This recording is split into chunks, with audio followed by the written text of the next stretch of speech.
오늘의 정치권 이슈 유용화 한국외대 초빙 교수, 차재원 부산 가톨릭대 특임 교수 두 분과 분석해 보도록 하겠습니다. 어서 오십시오. 안녕하세요. 안녕하십니까. 안녕하세요. 또 한 주가 시작됐습니다. 대선 레이스는 여야 할 것 없이 점점 더 뜨거워지고 있고요. 이번 주에도 여러 관전 포인트들이 있을 것 같은데 두 분께 차례로 이번 주 어느 누구에게 어떤 포인트에 집중해서 보고 계신지 여쭤보겠습니다. 그 지지율 상으로 봤을 때는 이제 이재명, 윤석열 양강 구도가 형성돼 있는데 네. 두 사람이 지금 메시지라든가 홍보전으로 확실하게 다닥 대립하고 있는 것 같지는 않아요. 단 하나 이제 윤석열 전 총장이 이제 성남 FC 발언을 했을 때 후원 문제, 이재명 측에서는 이제 검찰 개혁이라는 얘기를 했습니다. 그래서 예. 그 부분으로 요즘 대립이 되는 것 같은데 그럼에도 불구하고 하여튼 아직은 당내 경선에 주력하는 것 같아요. 그래서 이제 이재명 후보가 당내에서 확실하게 자리를 잡는 뭐 예. 네거티브 안 하겠다. 윤석열 측은 이제 세력화를 통해서 잡겠다. 이 부분이 이번 주에도 계속해서 진전되지 않을까 생각합니다. 예. 차 교수님께서는 어디에 집중하고 계십니까? 저는 뭐 이번 주 관전 포인트는 한마디로 토론회다는 생각이 듭니다. 지금 8월 11일 날 민주당이 지금 세 번째 본 그 이 경선의 토론회가 예정돼 있거든요. 예. 근데 지금 그 본경선 시작 이후로 소위 말하는 명락대전 이 상당히 좀 치열하게 뜨겁게 진행되고 있지 않습니까? 특히 이 서로 이 네거티브 공방이 지나치다는 이야기가 많기 때문에 뭐 어제 이재명 지사가 이 지금 네거티브 하지 않겠다고 선언을 했는데 과연 이번 수요일 날은 이 명락 이 두 후보가 과연 진짜 이 자질 검증에만 초점을 네. 맞춘 네거티브 이 그런 캠페인 없이 그 토론회가 진행될지 여부인 것이고요. 또 지금 국민의힘도 이 12일 날 바로 그 다음 날이죠. 네. 지금 토론회가 예정되어 있습니다. 예정되어 있는데 문제는 뭐냐면 이 행사에 과연 모든 후보들이 다 참여할 것이냐의 문제인데 일단 지금 국민의힘에 지금 예비 후보로 등록된 분이 총 한 13명 중에 한 4명밖에 안 된다고 그래요. 그렇다고 한다면 과연 그러면 13명 중에서 누가 참여할 것이냐. 지금 등록된 후보 4명만 지금 가는 거 아니냐. 그렇기 때문에 윤석열 지금 그 이 전 총장 같은 경우 아직까지 후보 등록을 하지 않은 걸로 알고 있기 때문에 그럴 경우에는 지금 뭐 캠프 측에서는 아직 우리가 그 등록도 안 했는데 그거 어떻게 가느냐는 예. 뭐 이야기가 나오고 있기 때문에 만약에 이 유력 후보들이 또 안 갈 경우에는 당대표와의 또 뭐 패싱 논란 뭐 이런 알력 관계들이 계속 재현될 가능성이 있기 때문에 예. 저는 뭐 이번 주는 양당 모두 아마 토론회가 최대의 관전 포인트가 아닐까 생각이 듭니다. 알겠습니다. 그러면 주말을 지나면서 민심의 추이는 어디를 향하고 있는지 좀 분석을 해보도록 하겠습니다. 먼저 KSOI 여론조사기관에서 내놓은 차기 대선 후보 적합도 조사 결과인데요. 화면을 통해서 보면 윤석열 전 총장의 하락세가 3명 중에서는 가장 두드러져 보이는 것 같습니다. 특별한 이유가 있을까요? 그러니까 지금 저 지지율 하락에서 부울경 또 서울 50대 또 여성 이런 층들에서 상당한 폭차로 떨어졌더라고요. 그런 점들은 결국은 최근에 윤석열 전 총장의 실언 발언 논란 문제, 각종 실언이 있었죠. 뭐 부정식품이라든가 기타 뭐 페미니즘 문제라든가 이런 부분들이 결국은 좀 상식적이지 않다. 그러니까 이 떨어진 층들은 뭔가 좀 이렇게 양진영에 확실하게 충성도가 있는 사람들이 아니란 말이죠. 예. 그런 사람들이 떨어진 걸 봤을 때는 뭔가 윤석열 전 총장이 상식과 공정이라는 걸 얘기했는데 오히려 상식적이지 않고 그리고 상당히 특권적인 인물 아니냐. 과거에 검찰총장의 그런 권위적 행태를 다시 드러낸다고 봤을 때 그런 측면에서 봤을 때 윤석열 전 총장이 상당히 떨어졌다. 아마 윤 총장 입장에서는 상당히 위기감이죠. 상당히 위기감이 들 수밖에 없다고 생각이 들고요. 반면에 이재명 후보도 확 오르질 않아요. 그러니까 이재명 후보가 갖고 있는 어떤 그런 불안정성에 대한 문제, 또 중도층의 확장에 대한 문제, 이 문제를 아직도 이재명 후보가 확실하게 해결하고 있지 못하다. 이런 점들이 아마 양쪽 캠프에서 주의 깊게 보지 않을까 생각합니다. 명락대전이라고 앞서서 차 네. 교수님께서 언급하셨는데 저 지지율표 후보 적합도를 보면 이재명 후보와 이낙연 후보의 어떤 지지율 추이 상승세 자체가 말씀하신 것처럼 이렇게 두드러져 보이지는 않습니다. 저 부분도. 그렇죠. 바로 그 때문에 지금 이재명 지사가 어제 사실 그 네거티브를 하지 않겠다고 이야기한 그러니까 여러 가지 배경 중에 하나가 이 지금 본인의 지지율과 이낙연 후보의 지지율 차가 그렇게 좁혀들고 있지 않다. 나름대로 자신의 그러니까 지금 대세론이 안정적으로 유지되고 있다는 그러한 판단이 상당히 작용한 것이 아닐까라는 생각이 듭니다. 1차 그러니까 그때 예비 경선 당시에서는 이재명 지사의 사이다다움을 잃어버리고 그런 측면에서 어떻게 보면 이낙연 후보가 상당히 반등해서 오는 측면이 분명히 있었지만 본경선 들어가서 일종의 명락 대전을 통해서 양측이 네거티브 캠페인을 벌이면서 오히려 이 지금 네거티브를 주도했던 이낙연 후보의 반등세가 주춤하는 상황이라고 한다면 이재명 지사 입장에서는 굳이 그런 식의 맞대응을 할 필요가 없다고 생각했는데 바로 그러한 부분들이 지금 이번 이 여론조사 결과에 나타나고 있는 것이 아닐까 하는 생각이 드는데 문제는 이러한 부분들이 과연 지속 가능할 것이냐 이런 부분들은 앞서 제가 말씀드렸는데 11일 날 또 토론회를 통해서 과연 어떤 식의 공방을 주고받을지에 따라서 아마 또 유권자들 판단이 조금 바뀔 가능성이 있다는 생각이 듭니다. 예. 리얼미터에서 조사한 정당 지지율도 함께 좀 보겠는데요. 국민의힘이 37.8%, 민주당이 32.1%를 기록을 했습니다. 국민의힘이 이제 전주 대비 2.6%포인트 상승했고요. 특히 보수층에서 7.6%포인트가 올랐습니다. 반면에 민주당 같은 경우는 전주보다 1.5%포인트 하락하면서 3주 연속으로 내림세를 보이고 있는데요. 저희가 조금 전에 봤던 윤 전 총장의 지지율이 하락한 것과는 좀 대비되면서 국민의힘은 좀 올랐고요. 또 민주당 같은 경우는 뭐 이재명, 이낙연 후보 모두 약간이지만 상승을 하는 거에 비해서는 정당 지지율은 좀 내려갔거든요. 이건 좀 어떻게 해석해야 될까요? 국민의힘의 지지율이 올라간 것은 최재형, 윤석열 입당의 효과라고 봐야죠. 네. 그러니까 이 보수층들이 밖에 있던 강력한 후보들이 입당함에 따라서 국민의힘으로 지지자들이 결집하고 있다. 그러면서 지지율이 올라갔다. 이렇게 보는 것이 제가 보기엔 적절할 것 같고요. 반면에 민주당 지지율이 떨어진 것은 안에서의 네거티브 공방들 때문에 그런 것 같아요. 상당히 내부가 분열하는 거 아니냐. 또 경선이 제대로 치러지지 않는 거 아니냐. 하면서 특히 이낙연, 이재명 후보의 아주 상당한 네거티브 공방들이 결국 민주당을 지지했던 아니면 중간지대에 있던 이런 사람들이 좀 떨어져 나가는 비율로 나타난다. 그렇게 볼 수 있을 것 같습니다. 그러니까 당의 대권 주자들의 지지도와 정당 지지도가 꼭 정비례하진 않나 봐요. 그러니까 그러니까 이낙연과 이재명 지지율이 크게 오른 건 아니란 말이죠. 네네. 우리 거기에 유의할 필요가 있죠. 그러니까 이 네거티브 공방이라는 것이 결국은 양 후보의 확장성을 올리는 것이 아니라 그냥 정체하거나 아니면 약간 떨어지거나 네. 그 선에서 왔다 갔다 하게 만든다는 부분에 이제 그 양 두 후보가 좀 그걸 볼 필요가 있는 거죠. 그래서 뭐 이재명 후보가 네거티브 중단 선언을 한 것 같은데요. 반면에 이제 전체적으로 민주당 지지자층들이 뭔가 두 강력한 후보가 네거티브 공방만 하고 또 뭐 그림 같은 걸 보여주고 막 그랬잖아요. 이런 부분에 대해서는 상당히 민주당에 대한 실망, 기대감이 꺾이는 이런 측면에서 민주당에 대한 지지율이 떨어졌다 이렇게 볼 수 있을 것 같습니다. 예, 국민의힘의 지지율은 이제 윤 전 총장이나 최 전 원장 입당을 하면서 좀 올라갔다라고 하셨는데 네. 윤 전 총장의 지지층은 사실 대부분 국민의힘 지지층이잖아요. 네. 그럼에도 불구하고 윤 전 총장은 좀 하락세를 보였고 네.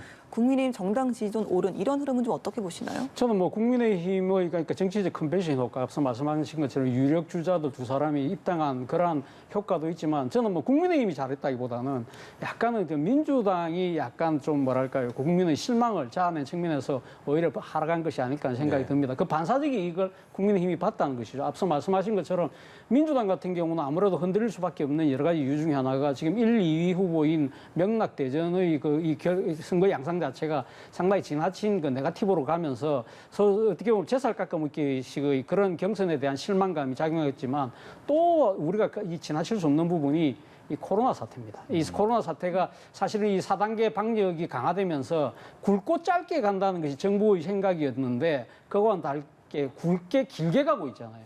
이러한 부분들에 대해서 상당히 국민들의 실망이 결국은 국정 운영을 책임지고 있는 민주당한테로 쏠리고 있는 것이 아닐까. 바로 그런 문제들에 대한 반사적인 이익을 국민의힘이 적지 않게 보고 있다는 생각도 듭니다. 앞서서 말씀을 주신 것처럼 명락대전은 이제 그만 끝내고 네거티브 중단하자 이런 얘기들이 양 캠프에서 얘기 나오고 있는데 일단은 긍정적인 메시지와 긍정적인 화답이 오가긴 했는데 그 속내, 속뜻은 어떤 것이 있는지 얘기를 나눠보도록 하겠습니다. 먼저 관련된 목소리 듣고 오겠습니다. 이재명 후보님이 이제 이 시점에서 왜 했을까가 상당히 중요한 건데요. 예. 지금 대승적 차원에서 이제 선거를 치를 필요가 있다라는 생각을 갖고 있는 거고요. 예. 도지사의 책임과 민당이 가야 할 길, 그 일관된 원칙을 위해서는 지사직을 유지해서 선거를 하는 게 마땅하다. 그리고 그것이 도민에 대한 도리다라는 말씀을 하셨기 때문에 네, 오늘 저는 말씀 그 뜻을 좀 받아들이는 게 맞다고 봅니다. 늦었지만 옳은 말씀이죠. 제가 7월 16일에 네거티브 하지 말자는 얘기를 했고 저 자신부터 실천하겠다 이렇게 다짐의 말씀을 드렸는데 상대 후보가 그렇게 해주는 건 고마운 일이라고 생각합니다. 뭐 요즘에 공방을 자제하자고 하는 마당에 굳이 말하고 싶지 않습니다만 흔히들 도청 캠프라는 용어를 많이 쓰고 있습니다. 지사직 사퇴 자체가 그건 개인의 양심의 문제이고요. 그러나 분명한 것은 도정을 뛰어넘는 개인 홍보에 국민의 세금이 들어가고 있다. 이것은 또 다른 문제죠. 네, 어떻게 들으셨는지 모르겠습니다만 지난주에 이재명 후보 그리고 이낙연 후보의 어떤 그 갈등의 뇌관으로 작용했던 것 중에 하나가 경기지사직 유지냐 사퇴냐 이 부분이었습니다. 이재명 후보는 그럴 뜻이 없음을 분명히 못을 박았고 거기에 대해서 지금 이낙연 후보의 지금 인터뷰 말미에 지사직 사퇴 자체가 개인의 양심의 문제다라고 한 것 자체가 좀 그야말로 가시가 돋친 그런 말이 아닌가. 이것이 과연 명락대전을 끝낼 수 있는 상황인가에 좀 의구심이 따라 붙는 것 같습니다. 이재명 지사는 그 조금 늦었어요. 제가 봤을 때 그 이전 투구에서 발을 좀 뺐어야 되는 거거든요. 빼고 자기 길을 계속 보여줬어야 되는데. 아니면 뭐 경기도지사로서의 지금 코로나19에 대처하는 부분들 이런 부분에 대해서 확실히 보여준다든가 이 지사의 강점을 있는 생활의 개혁, 생활 속의 개혁 문제 이런 부분들을 구체적으로 이렇게 보여준다든가 네. 그러면서 자기 정치 방향을 좀 뚜벅뚜벅 걸어가는 이러한 모습을 보여줘야 하는데 좀 늦었어요. 조금 늦었는데 한 발 늦었는데 그나마 하여튼 네거티브 중단 선언한 것은 상당히 잘한 것이다. 이재명 지사 입장에서 봤을 때는 그래서 향후에 자기가 어떠한 정치 방향들을 보여주느냐 국민들에게 예. 이렇게 나가는 거로 맞는다고 보고요. 그러나 반면에 2, 3위 후보들은 싫죠. 어떻게든지 네거티브를 해서 올라가야 되는 거 아니겠습니까? 어떻게든지 이 후보를 잡으려면은 네거티브 전략을 쓸 수밖에 없는 것인데 그래서 이제 이낙연 후보가 다시 또 이제 이재명 지사의 지사직 사퇴 문제를 들고 나온 것인데 저 부분은 당내에서도 여러 가지 논란이 있고 찬반이 있기 때문에 그렇게까지 설득력이 있겠냐라는 생각은 전 들어요. 그러니까 뭐 김두관 후보도 그 문제에 대해서 언급을 했고 다른 후보들도 예를 들면 뭐 박용진 후보라든가 추미애 후보라든가 이런 부분들은 개인의 선택 문제고 그리고 특히 이제 지사직이라는 것은 90일 전에 하게 법률로 돼 있잖아요. 네. 그 얘기는 뭐냐 하면 무슨 얘기냐면 90일 전까지 열심히 하라 이런 것도 우리가 해석할 수가 있어요. 그렇기 때문에 결국은 지사직을 그만두지 않는다라는 문제는 개인의 선거운동에 대한 문제가 아니라 이것은 결국은 어떤 경기도민들이 어떤 생각을 갖고 있느냐 그리고 그 개인의 지금 다른 뭐 이재명 지사라든가 뭐 다른 사람들의 정치적인 선택의 문제다. 그래서 들고 나온 게 이제 국회의원까지 얘기 나온 거 아니겠어요? 예, 예. 그래서 이 문제에 대해서는 이낙연 후보 측에서 계속 문제 제기를 한다 할지라도 제가 봤을 때는 크게 좀 설득력이 파급력이 클 것 같지는 않다라는 생각이 듭니다. 예. 자, 이낙연 후보 측의 서론 선대위원장이요. 이재명 후보가 본선 후보가 된다면 원팀을 이룰지 장담이 안 된다라고 인터뷰를 했습니다. 여기에 관련해서 좀 이재명 캠프에서는 즉각 또 불쾌감을 드러내기도 했는데요. 어떻게 들으셨나요? 일단 뭐 서른 의원 입장에서는 아마 이재명 후보가 그러니까 지금 민주당 후보가 된다 하더라도 장담이 안 된다는 이야기는 그러니까 지금 대선에서의 승리가 장담이 안 된다는 이야기겠죠. 그 안 되는 이유는 뭐 본인이 여러 논란을 그러니까 정말 마음으로 받아들일 수 있을지 아슬아슬한 느낌이라고 그러는데 여러 논란이 그 이전에 서른 의원이 한 이야기가 있습니다. 우리가 다 아는 이재명 지사의 형수 욕설 논란이거든요. 예. 그걸 과연 국민들이 이해할 수 있을까라는 이야기를 한 적이 있기 때문에 이런 식으로 흠결이 많은 이재명 지사가 될 경우에는 우리가 이길 수 없을 거라는 이야기를 미리 지금 하고 있는 것이 아닐까. 그래서 지금 민주당의 지지층들한테 이재명 지사는 이길 수 있는 카드가 아니야. 이런 부분을 좀 부각시키려고 아마 이런 이야기를 한 것 같은데 저는 지금 당내 경선이잖아요. 경선에서 이런 그러니까 경선의 결과에 불복할 듯한 이런 이 은행을 하는 것 자체는 저는 결코 플러스가 된다는 예. 생각이 들지 않습니다. 당장 이재명 지사 측에서는 지금 당원과 국민에 대한 협박이라고 이야기를 하는데 예. 많은 사람들이 아마 고개를 거두길 대목이고요. 그리고 특히 김두관 예비후보 같은 경우도 지금 사실은 이러한 이야기를 한 서른 의원에 대해서 이낙연 그 후보 측에서 명백하고 선제적인 조치를 취하라고 이야기를 하고 있기 때문에 이 서른 의원의 생각이 본뜻은 무엇이든 간에 네. 어쨌든 이 지금 당내 경선하는 과정에서 이 발언 자체는 저는 약간은 정도를 넘어선 발언이 아닐까 하는 생각이 듭니다. 말씀하신 것처럼 김두관 의원은 좀 경선 불복이 네거티브보다 더 중요한 문제고 과거 노무현 후보 시절의 후단협 이야기까지 좀 꺼냈더라고요. 어떻게 보셨나요? 지금 뭐 적절하게 설명을 해주셨기 때문에 서른 의원 부분에 대해서는 그런 지적이 갈 수밖에 없다고 생각이 들고요. 반면에 민주당 당이라든가 저는 이재명 지사 측도 이건 반성을 해볼 필요가 있어요. 네. 이런 발언이 나오게 될까지 너무나 네거티브 공방으로 간 것이 아니냐. 그러니까 진짜 이재명 지사가 어저께 얘기한 대로 네거티브 중단을 하고 정책이라든가 이런 부분으로서 끌어가게 하겠는데 이번 주 또 이제 이런 유혹이 오겠죠. 또 분명히 네거티브가 들어올 거고요. 그날 1위 후보를 향한 공격이 들어올 거예요. 이런 부분에 대해서 정말 이재명 지사가 어떻게 잘 받아들이면서 자기 입장도 설명하고 그러면서 자기가 의도하는 대로 정책적 방향들 그리고 개혁에 대한 문제에 대해서 어떻게 생각하는지 이러한 부분으로 이 지사가 그거를 헤게모니를 끌고 갈 수 있느냐라는 문제가 있겠죠. 또 이제 네거티브의 공방에 걸려서 이러면 서로 또 찐득당 싸우러 들어가게 되면은 상당히 도로함이 타불이 되는 거죠. 예. 그런 부분에 대한 전략이라든가 이런 부분들이 이 지사 캠프 측에서 세우지 않을까 생각합니다. 반면에 국민의힘은요, 아직 경선 버스는 출발을 안 했는데 좀 더 유리한 자리에 앉기 위해서일까요? 그 사전 신경전이 상당한 것 같습니다.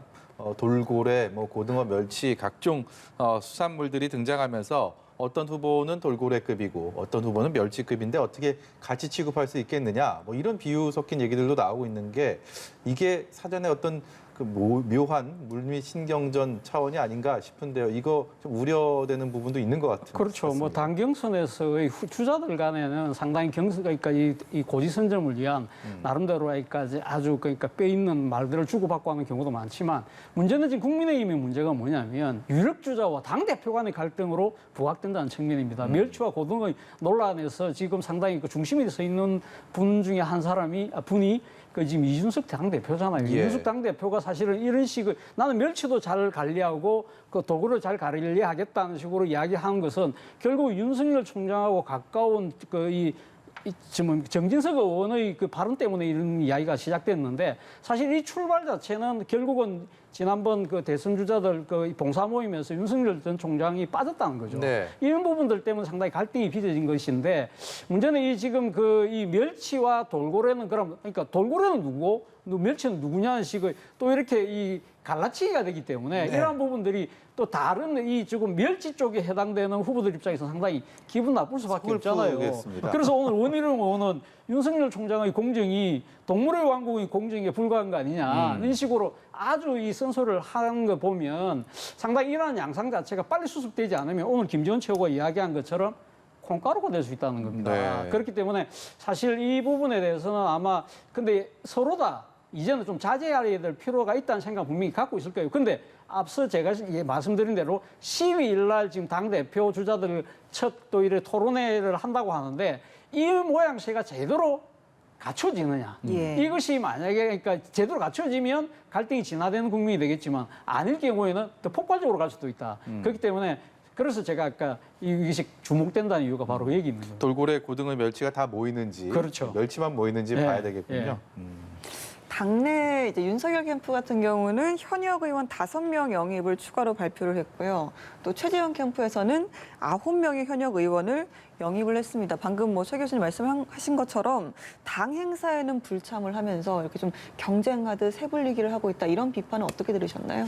좀 이렇게 기존의 경선 과정을 봤을 때 이전에 이례적인 현상들이죠. 이렇게 당의 외부에 있다가 들어오신 분들이 지금 세만 확장하는 이러한 그러면서 거의 이제 오늘 기사에도 났습니다만 윤석열 측의 어떤 다선 의원이 초선 의원한테 전화를 해서 빨리 들어와라. 그 얘기는 어떻게 보면은 권유와 함께 협박성 조용도 있는 거거든요. 국회의원들에게 유력 주자 캠프에서 들어오라 그러는데 안 들어가면 그건 한마디로 정치적으로 찍힌단 말이죠. 이런 측면들이 있는데 저는 이 문제가 이준석 당대표가 좀 뭐 일방적으로 한다 그런 논란도 있지만은 저는 윤석열 전 총장의 스타일인 것 같아요. 굉장히. 그러니까 전번에 입당할 때도 새벽에 결정해서 당대표와 원내대표가 없는데도 불구하고 들어가서 그 다음날 해도 충분히 되는 거 아니에요? 들어가서 했다라든가 또 최근에 뭐 보이콧 논란도 있잖아요. 뭐 윤석열 캠프 측에서는 안 했다 그래도 이준석 당대표가 확인했다. 보이콧 하자라고 당 행사에 보이콧하자는 얘기를 확인했다. 이런 얘기를 봤을 때는 뭔가 윤석열 전 총장이 자기가 갖고 있는 어떤 이런 기존의 검찰 문화에서 익숙한 어떤 자기 캐릭터 스타일 이런 부분들이 계속해서 세를 확장하고 힘을 만들어서 그걸 갖고서 당내에서 자기가 후보가 되겠다. 그러니까 사실상 당대표라든가 기존 당 조직을 좀 자기가 압도하려고 하는. 그래서 아까 말씀하신 대로 이번 주 10일 토론회도 만약에 무산된다 그러면은 이게 윤석열의 힘이 더 세겠죠. 굉장히 의원들이 계속 많이 모이니까요. 그럼 어떻게 보면 당대표는 사실상의 당대표는 외부에 있는 거 아니야. 사실상 당은 또 윤석열 당이 아니야. 뭐 이런 얘기들이 논란이 휩싸이면서 실제로 저는 윤석열 총장이 갖고 있는 어떤 그런 카리스마라든가 캐릭터 이런 부분들이 정당 문화라든가 또 공적 조직이라든가 이런 부분에 대한 어떤 확실한 그 화학적 결합들이 안 되는 윤석열 전 총장의 스타일 때문에 그런 거 아니냐 저는 그렇게 생각합니다. 네, 스타일도 스타일이지만 이렇게 좀 지도부와의 갈등이 계속 이어진다는 게 각 캠프별로 도움은 될 것 같지 않거든요. 그렇죠. 뭐 아무래도 그러니까 당대표를 중심으로 해서 그러니까 지금 경선이 치러지고 거기서 소위 말하는 원팀으로서의 그러니까 단합된 모습을 보여야만 그것이 지지층들의 결집 더 그걸 바탕으로 해서 더 나아가서는 중도층으로까지 그러니까 이게 지지율을 넓혀 나갈 수 있는 상황인데 이러한 부분들에 대해서 사실 이 주자 간의 대결이 아니라 지금 이 경선을 관리하는 이 당대표와의 알력으로 벌어질 경우에는 사실은 지금 이 여당도 아닙니다. 야당이잖아요. 그럼 정권 교체를 해야 될 절체절명의 과제를 가진 야당이 그러니까 봉 싸움에도 들어가기 전에 일종의 당대표와 유력 주자들 간의 이 주도권 싸움으로 번질 경우에는 야당이 벌써 지금 여당 다 된 거 아니야? 이거 정치적 오만으로 비칠 수 있다는 거죠. 그럴 경우에는 중도층뿐만 아니라 자칫 지지층까지 등을 돌릴 수 있다는 그러한 지적이 나올 수밖에 없는 거거든요. 바로 그 때문에 오늘 최재형 예비후보가 이런 이야기를 했습니다. 당대표 중심으로 결집해야 된다. 이 지금 당대표의 권위를 훼손하지 말라. 그렇게 아주 지극히 원론적인 말을 했는데 듣기에 따라서는 약간 윤석열 전 총장을 디스하는 듯한 모양새가 되기 때문에 계속적으로 이러한 사안이 말을 낳는 그러한 행보로 번지기 때문에 국민의힘 입장에서는 빨리 이 사태를 마무리 지어야죠. 네, 각 캠프별 좀 영입 경쟁이 좀 줄을 잇는 가운데 윤석열 전 검찰총장 또 최재형 전 감사원장 친박 표심 잡기 행보에 주력을 하고 있습니다. 여기에 관련해서 당내 비판의 목소리가 나오고 있는데요. 먼저 목소리 듣고 오시겠습니다. 이 당내에 들어온 특히 신입 주자들이 보수 표심만 자극하고 또 당의 국회의원들을 줄 세워서 개파 만드는 데 몰두하고 있는데요.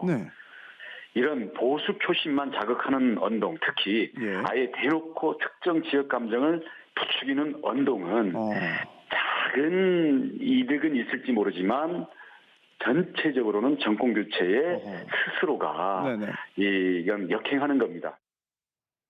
네, 본래 국민의힘의 당적을 갖지 않고 있던 두 명의 영입 후보들, 윤석열 전 총장과 최재형 전 감사원장이 되겠죠. 이 두 후보의 강점이라 하면 진보와 보수뿐만이 아니고 이 콘크리트를 제외한 중도층에 대한 외연 확장이 가장 강점이 아닌가라는 게 전반적인 견해였는데 이 두 후보의 최근 행보들 또 말도 보면 좀 이른바 친박, 강성 뭐 이쪽에 좀 집중하는 그런 모습들을 보여서요. 이 속내가 무엇인지 배경은 무엇인지에 대한 여러 가지 궁금증이 낳고 있습니다. 앵커께서 지적하신 대로 뭔가 좀 기대를 했는데 실제로 뚜껑을 열어보니까 두 사람 다 상당히 구시대적, 퇴행적 어떤 자기의 사고를 보여줬다는 거죠. 그러니까 윤석열 전 총장과 최재형 전 원장 같은 경우는 애국가 사절이라든가 이런 부분에서 상당히 국가주의, 또 박정희 뭐 생각을 찾아하고 자기가 어렸을 때 뭐 박정희 대통령이 뭐 청와대 초대했다.